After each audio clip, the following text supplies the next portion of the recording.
Big boss ಮನೆಯಿಂದ ಹೊರಬಂದಿರೋ Rashika Shetty big boss ಮನೆಯ ಅನುಭವವನ್ನ ಎಳೆಯಾಗಿ ಮಾಧ್ಯಮಗಳ ಜೊತೆ ಸಂದರ್ಶನಗಳಲ್ಲಿ ಹಂಚಿಕೊಂಡಿದ್ದಾರೆ. ಈ ವೇಳೆ ಧ್ರುವಂತ್ ಮಾಡಿರೋ ಆರೋಪಗಳಿಗೆ ತಕ್ಕ ಉತ್ತರವನ್ನ ಕೊಟ್ಟಿದ್ದಾರೆ. ರಾಶಿಕಾಗೆ ಬಿಗ್ ಬಾಸ್ ಮನೆಯಲ್ಲಿ ಯಾರಾದರೂ ಒಬ್ರು ಬೇಕು ಎಂದಿದ್ದ ಧ್ರುವಂತ್ ನನಗೂ ಟ್ರೈ ಮಾಡಿದ್ರು ಅನ್ನೋ ಅರ್ಥದಲ್ಲಿ ಮಾತನಾಡಿದ್ರು. ಇದಕ್ಕೋಸ್ಕರ ತನ್ನ ಬೆಲ್ಟ್ ಹಾಗೂ ವಸ್ತುಗಳನ್ನ ರಾಶಿಕಾ ಇಟ್ಕೊಂಡಿದ್ದಾರೆ ಅಂತಲೂ ಆರೋಪಿಸಿದ್ರು. ಎಲ್ಲ ಆರೋಪಗಳಿಗೆ ರಾಶಿಕಾ ಉತ್ತರ ಕೊಟ್ಟಿದ್ದಾರೆ. ಹಾಗಾದ್ರೆ ರಾಶಿಕಾ ಹೇಳಿದ್ದೇನು ಅನ್ನೋದನ್ನ ನೋಡ್ತಾ ಹೋಗೋಣ ಬನ್ನಿ.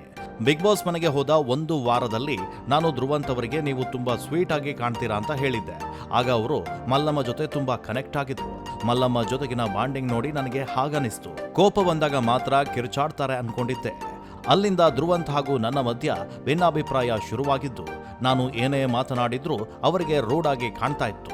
ನಾನು ಮಾತಾಡಿದಾಗೆಲ್ಲ ತುಂಬಾ ರೂಢಾಗಿ ಮಾತಾಡ್ತಾಳೆ ಅಂತ ಇದ್ರು. ಅದು ಹಾಗೆಯೇ ಮುಂದುವರಿತು ಅಂತ ರಾಶಿಕಾ ಹೇಳಿದ್ದಾರೆ. ಇದಾದ ಬಳಿಕ ಧ್ರುವಂತ್ ಬೆಲ್ಟ್ ಕಥೆಯನ್ನ ರಾಶಿಕಾ ಶೆಟ್ಟಿ ಬಿಚ್ಚಿಟ್ಟಿದ್ದಾರೆ. ಮನೆಯಲ್ಲಿ ಎಷ್ಟೇ ಜಗಳವಾದ್ರೂ ನಾವು ಕುಟುಂಬದಿಂದ ದೂರ ಇರ್ತೀವಿ. ಜಸ್ಟ್ ಒಂದು ಫೈನ್ ಎಂಬ ಪದ ಕೇಳಿದ್ರೆ ನಮಗೆ ಅದೇ ಚೆನ್ನಾಗಿ ಕಾಣಿಸುತ್ತೆ. ಅದ್ಯಾಕೋ ನಮ್ಮಿಬ್ಬರ ಮಧ್ಯೆ ಅದು ಆಗಿ ಬರಲಿಲ್ಲ. ಇದರ ಮಧ್ಯೆ ಅವರು ಒಂದು ಸ್ಟೇಟ್ಮೆಂಟ್ ಪಾಸ್ ಮಾಡಿ ಬಿಡ್ತಾರೆ. ಆಗ ನನಗೆ ಅನಿಸ್ತು ಧ್ರುವಂತ್ ತಾನು ಹೇಳಿದ್ದೇ ಸರಿ ಅನ್ನೋ ವ್ಯಕ್ತಿ. ಈತನಿಂದ ದೂರ ಇರೋದೇ ಬೆಸ್ಟ್ ಅಂತ ಅನಿಸ್ತು.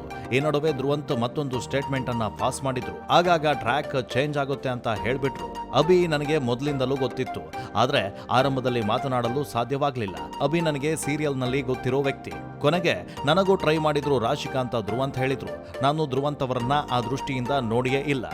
ಬೆಲ್ಟ್ ವಿಚಾರ ತೆಗೆದು ಹಾಗೆ ಹೇಳಿದ್ರು. ಅವರ ಹೇಳಿಕೆಯಿಂದ ನನಗೆ ತುಂಬಾ ನೋವಾಯ್ತು. ನಾನು ಬೆಲ್ಟ್ ಅನ್ನ ಫನ್ ಆಗಿ ಎತ್ತಿಟ್ಟಿದ್ದೆ, ಅದನ್ನ ಧ್ರುವಂತ್ ಆ ರೀತಿ ಬದಲಾಯಿಸಿದ್ರು ಅಂತ ರಾಶಿಕಾ ಬೇಸರವನ್ನ ವ್ಯಕ್ತಪಡಿಸಿದ್ದಾರೆ. ಒಟ್ಟಾರೆ ಇವರಿಬ್ಬರ ಜಗಳದಲ್ಲಿ ನಿಮ್ಮ ಪ್ರಕಾರ ಯಾರು ಸರಿ ಯಾರು ತಪ್ಪು ಕಮೆಂಟ್ ಮಾಡಿ ತಿಳಿಸಿ.